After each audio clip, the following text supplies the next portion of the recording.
au titre de la propriété littéraire artistique, ça ne change pas grand-chose, parce qu'à partir du moment où vous avez créé, vous êtes auteur, donc voilà. Le fait que ce soit ouvert ou pas ne change pas a priori grand-chose.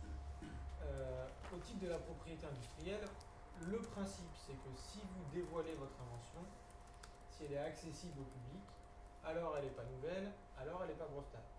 Il y a une exception à ce principe-là, c'est à partir du moment où les personnes sont soumises au secret.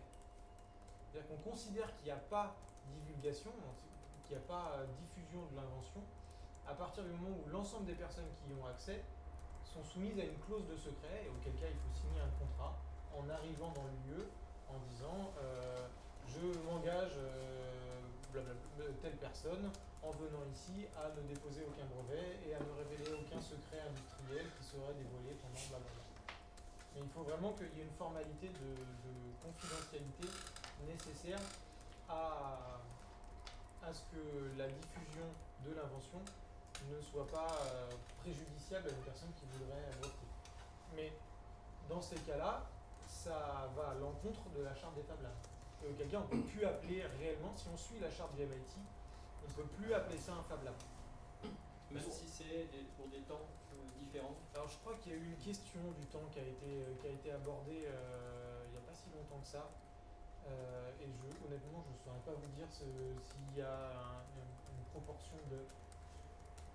Et même si c'est dans un intérêt général de la Fab Lab, du mouvement de la Fab Lab, c'est-à-dire que ça ne peut pas devenir une propriété individuelle, mais une propriété collective.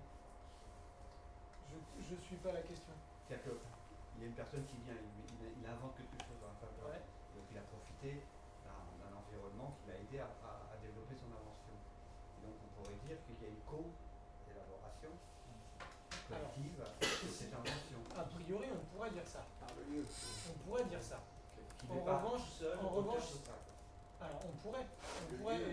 Et le principe du brevet, il peut y avoir plusieurs titulaires sur une même invention, plusieurs entre guillemets co-auteurs ou la personne morale. Le problème, c'est que s'il respecte la charte des Fab Labs, il a documenté, donc il n'y a plus de brevet. Oui, mais donc, avec le document que vous disiez, c'est-à-dire une charte soumise au secret, oui. Mais bon, dans le brevet, déjà, il y a un côté reproduction.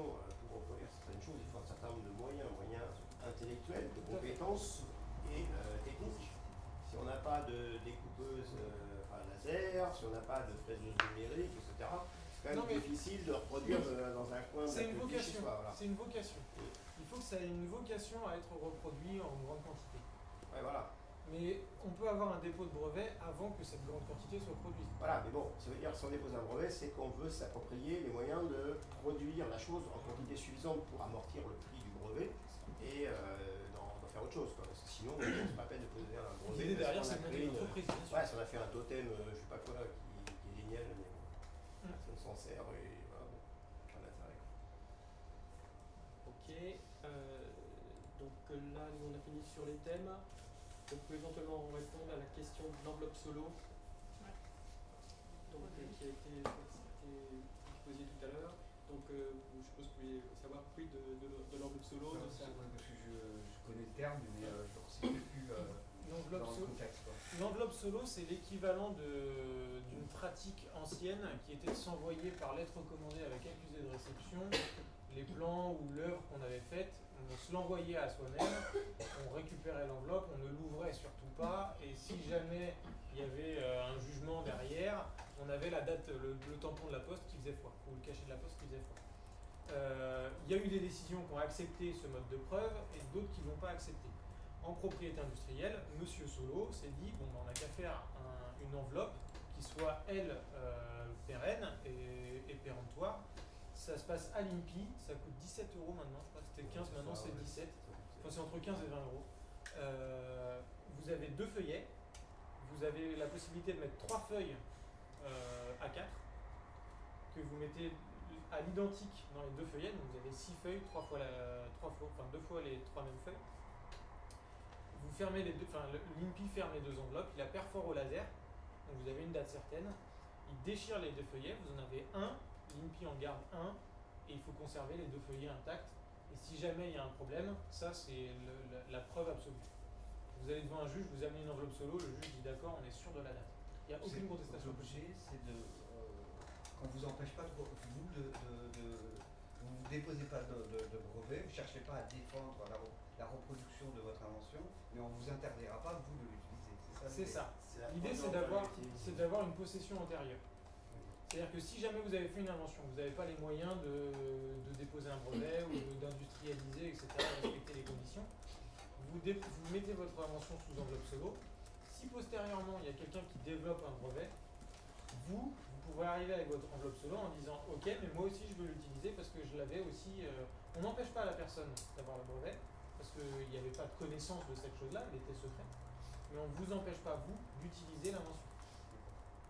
Et au même titre, même sanction pour le droit d'auteur. Pour le droit d'auteur. Il n'y a pas de formalité de dépôt. L'enveloppe solo marche pour tout. Est-ce que c'est pas la solution quand on n'a pas encore un vrai projet quand on est plutôt dans un projet intermédiaire, qu'on n'a pas encore une vision de développement industriel de l'objet? Est-ce que c'est pas la meilleure solution? Ça peut être une solution. Alors dans ces cas-là, il faut évidemment pas documenter. Parce que si on documente, comme on l'a dit depuis le début, donc si on ne documente pas, on ne s'inscrit pas dans la charte des Fab Labs, etc.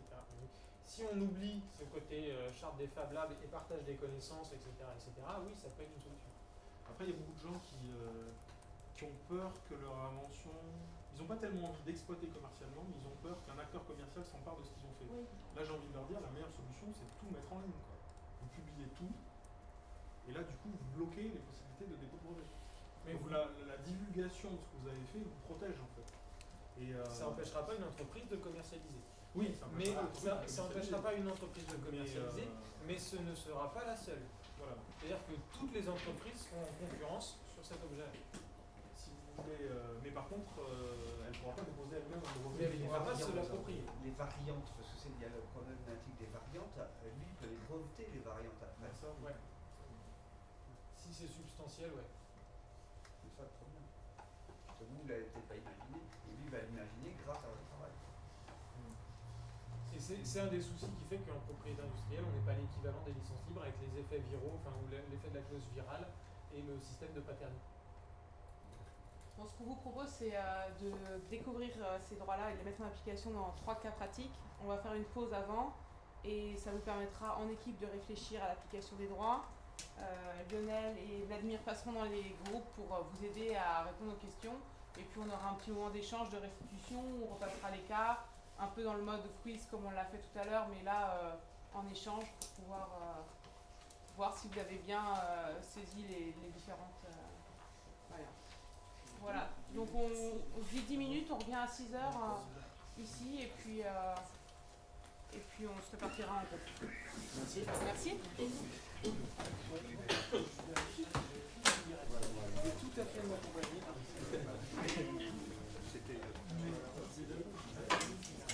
Dans le cas d'un vente d'un prototype professionnel.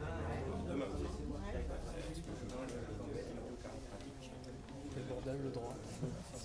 Quel bordel. Non, c'est tellement important. C'est inspirant.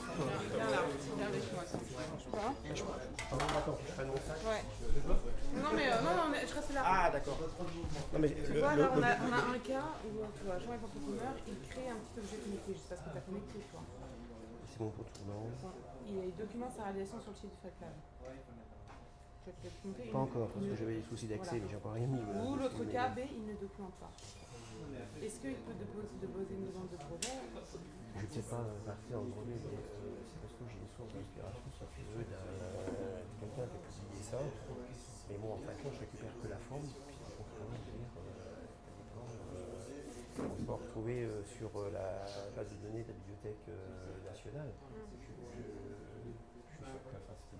Le gros, c'est que tu fasses… Même en propriété intellectuelle, ça fait plus de 70 ans, le comptoir, c'est du chemin de fer, donc ça date du 19e siècle. Donc le plan, je propose que qu'on laisse comme ça et que tu le présentes après. Enfin, D'accord, bon, quand je ramène la chose. Ouais. Ce que Toi, je faisais toi, présentoir, après, tu voudrais en faire quoi? moi, je voudrais le commercialiser et le plan que le gars a mis, enfin le schéma et tout. Après, moi, au niveau mécanique, rien à voir. Moi, je pilote avec une carte Arduino, moteur Papa et un smartphone éventuellement. Enfin, bon, c'est l'aboutissement de mon projet. Mais bon. Mets-toi dans ce cas-là, dans ce scénario-là, l'entreprise, parce que c'est. Tu veux en faire une utilisation commerciale et après, quand on fait la restitution. Ouais, voilà, c'est bon. On connaît déjà vos projets.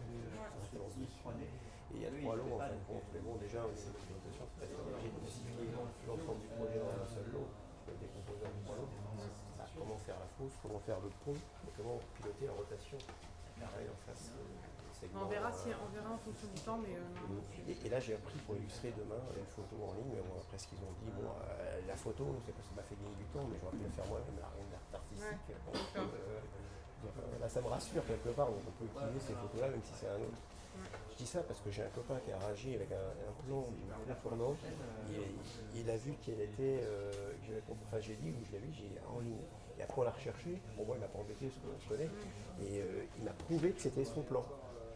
Et parce qu'il a fait un petit dessin que j'ai sur mon plan quand je l'ai imprimé. Et tu l'as trouvé où sur le net. C'est-à-dire qu'il y a quelqu'un d'autre qui se l'a approprié, qui l'a mis en ligne. Moi, je l'ai vu, mais je ne crois pas que c'était lui qui l'a fait. Et à fin de compte, l'autre fois, en présentant mon projet comme ça en petit comité, il me dit, mais attends, mais c'est mon plan, ça. Je dis, ouais, puis bon, enfin, on se connaît, donc ça va, ça y est passé. Non, mais c'était pas son plan qu'il avait pris, c'était un autre. Mais j'ai dit, après, je voudrais faire ce plan-là. Mais bon, cela étant, le gain, c'est que lui, il a fait le relevé des cotes. Mais bon, je suis déjà allé sur place, je fais la même chose, j'ai le plan, quoi. C'est juste chargé de relever des cotes. Hein, donc tout ce qui est vieux plan, souvent c'est dans la partie modélisme, si je reproduis un vieux bâtiment, à un moment où je fais le plan, je le modélise, etc. Mais même si au départ d'un plan, je reprends des cotes, etc. Donc il y a une valorisation mais bon, c'est pas si simple que ça, parce que par exemple, la livrée en voyage sur les locomotives, publicité, qui a fait ça en voyage, il a mis le droit. Donc en miniature, pendant un certain temps, on ne pouvait pas reproduire en usage commercial la livrée en voyage sur les miniatures. Interdit. En voyage? Ouais, tu sais, le marquage en voyage sur les locomotives, c'était protégé. Et l'agence de com, elle a dit non, il y a des droits dessus, si vous voulez reproduire, donc les boîtes de miniatures ont fini par payer. Donc quand tu achètes une miniature, on paye les droits en voyage. C'est intéressant. Ouais. Ouais. Donc, du coup, le troisième groupe. Là, c'est plus commercial, quoi. Oui, c'est pour les photos aussi, par exemple. Genre ici, Montreuil, Voilà.